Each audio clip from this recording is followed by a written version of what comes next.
everybody, JC here with another T&I toy review, and today's review is in association with MarvelousNews.com, your #1 news source for everything Marvel. Okay, so here's a look at the figure outside of the packaging, and I think Tomasi Nations has done a pretty good job with the overall sculpting of the figure. The face sculpt seems to be pretty true to Chris Hemsworth. Very much, I would say, almost on par with the Hasbro figure, very similar, though I would actually maybe give the Hasbro one a little bit better grade as far as capturing the likeness of the actor. I think part of it is with the eyes on this S.H.Figuarts figure, and it has that feature where you can put different kinds of eyes in it, where the eyes are looking to the left and the right, and we'll look at that in just a moment. But it kind of gives them almost like a blank stare when you have just the regular eyes in the head. So I don't know, it throws off the overall look of the figure a little bit to me. Otherwise, the sculpting is pretty good. Now, I will say I do have some problems with this figure in general. The biggest being, and no pun intended here, but the figure is on the small side. I'm not sure what happened here, but Thor is definitely a bit on the tiny side, very tiny, as Thor liked to say in the movie. So, here is a comparison next to the Marvel Legends Age of Ultron Thor, and you can see that the Marvel Legends one is much bigger. And in general, most of the Marvel Legends figures are bigger than the S.H. figure counterparts, but this Thor is much bigger than this Thor. Looking at it compared to the S.H. Figuarts Captain America, you can see they're about the same height. And to me, Thor should be bigger than Captain America. So, and then here's the S.H. Figuarts Hulk figure, and you can see that the Hulk just towers over Thor. And Hulk should be a bit bigger than Thor, but I don't think by that much. So this S.H. Figuarts Thor, kind of like with the Iron Man figures in this line, kind of come across as just being kind of tiny. And here's the Mark 45 Iron Man S.H. Figuarts figure, and again, Thor's maybe a little bit taller than Iron Man, but I would expect these two to be about the same height, but in fact I would say both of these figures are on the short side. And the figure stands just a little bit under 7 inches tall. Okay, so this figure comes with a number of accessories and features, and frankly some of them are kind of a pain in the butt I could do without. So as I mentioned before about the eyes, we saw this feature with the Captain America, the S.H. Figuarts Captain America, where you can put in the different pairs of eyes. So you've got the eyes looking to the left, you've got a pair of eyes looking to the right, and then you've got a pair of eyes that look straight on. And so basically if you want to switch out the eyes, what you do is you just, the easiest way is just to pop off the head, and then you can see this little split in the head on the skull, and you just basically pull it apart with your hands. And then you can see the little eyepiece inside the front of this head, and you just pull it out. And then you just, whatever one you want to put in, you just slide in, and then you put the head back together. So I don't really like this feature. I don't think it adds a whole lot to the figure. I don't like the split that you get on the head sculpts with these. You tend to see that kind of crease mark in it, and oftentimes, especially when you're turning the head, that crease mark can become more and more noticeable. I also, as I kind of said, with the eyes that look kind of straight ahead, it almost kind of gives the face just this dead glaze look that kind of throws the overall face sculpt. I think the face sculpt itself on this head is good, but with the eyes, it just kind of throws it off to me. So besides that, he's got this piece on his shirt which is actually detachable, and I believe the purpose of this is because it's supposed to allow you to do like the ab crunch joint a little bit without affecting it. Without the shirt or the costume affecting it, but it doesn't really work very well. This is a hard piece of plastic, and basically it just has a tendency to pop off like that whenever you're moving it around. It just pops on and off, but I think it would have been better if they just made the whole shirt this kind of vinyl material like they made this bottom piece. And the snap-on piece just doesn't work very well. And then the cape is actually two pieces. So he's got the piece up that goes around his shoulders, and that's just the soft vinyl material like you normally see with capes.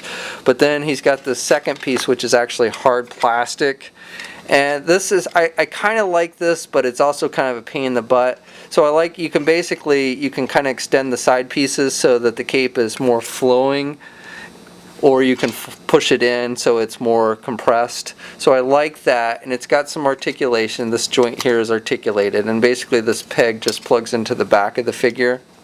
There's a little hole in the back and you just plug it in. But the problem is that I have with it is that these side pieces have a tendency to just, when you start moving them around, or when you start trying to move the figure around with the cape on, these side pieces will have a tendency to pop off.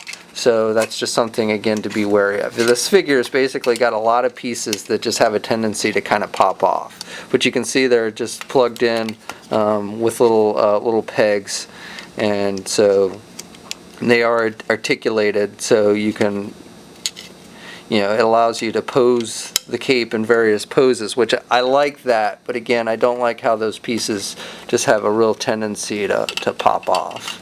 So the figure also comes with 3 different pairs of hands.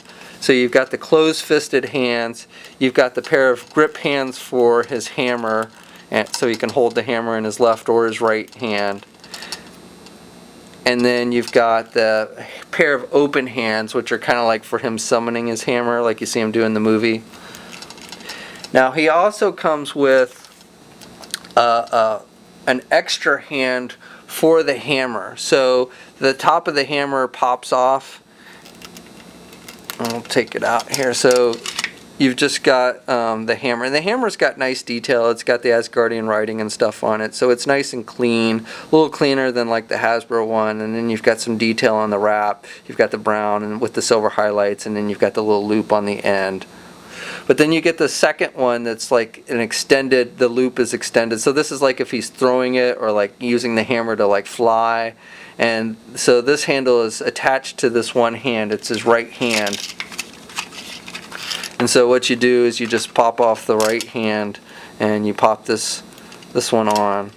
Again, these little ball joints have a tendency to kind of flip around when you're trying to push these hands in, or the head and stuff, so it can take a little finagling.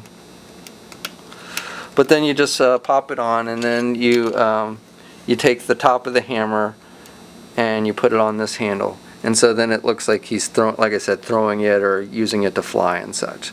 So I do kind of like that feature. It would have been cool if maybe they'd added the third one for like a twirling action, but as it is, we just got the 2.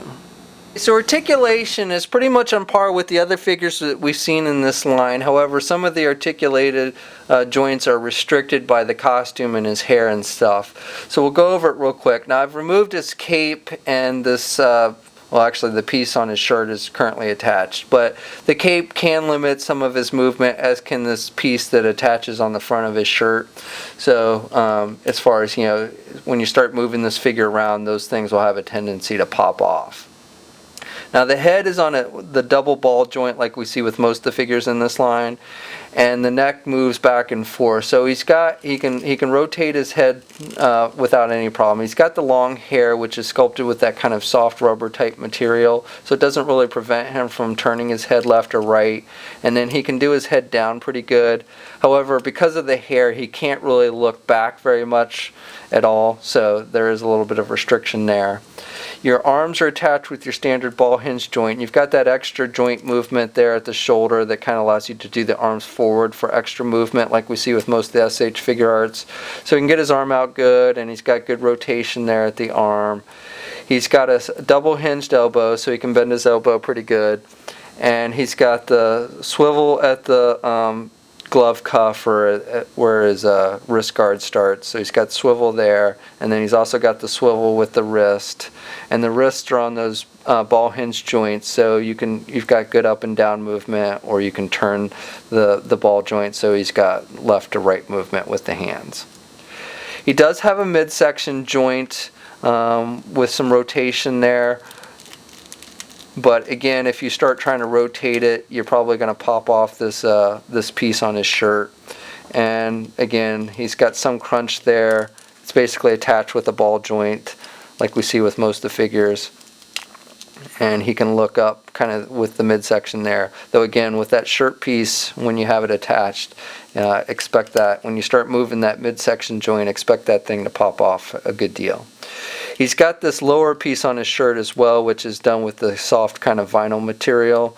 So it doesn't limit too much of his leg movement. He does have a waist swivel, but that piece does kind of limit the waist swivel, so he doesn't have a whole lot of swivel there at the waist because of that piece. He can get his leg forward pretty good, and even do his leg back pretty good, and he can do the splits pretty good. He's got a little bit of extra movement there, kind of like we see with the shoulders, you know, there at the thigh. So not a full rotation, but you can kind of rock it back and forth. He's got the double hinged knee, so he's got good bending at the knee, and then he's got the ankle pivot, and he's got the up and down movement with the feet, and then he's got the toe articulation as well.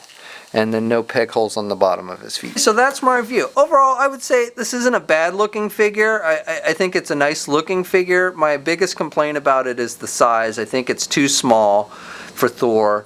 I also think I don't like some of the added parts to it that pop off easily, like this piece on his shirt and the cape. I like, you know, how you can kind of pose the cape. I do like that, but again, probably not enough to put up with the fact that the pieces kind of have a tendency to pop off, and especially that piece on the front of his shirt. That one's a real pain in the butt.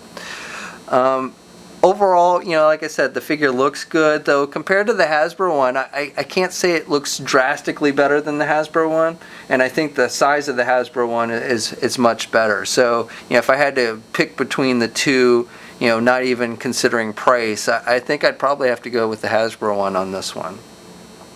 But if you're more into the S.H.Figuarts, this figure is out now. You'll have to pick it up someplace that imports these figures. It is an imported figure. We'll have a full gallery of images up at marvelousnews.com. There's a link in the description below. And as always, leave a comment. Let us know what you think. If you're so inclined, please like the video. And if you haven't already, please subscribe. And until next time, I'll catch you later.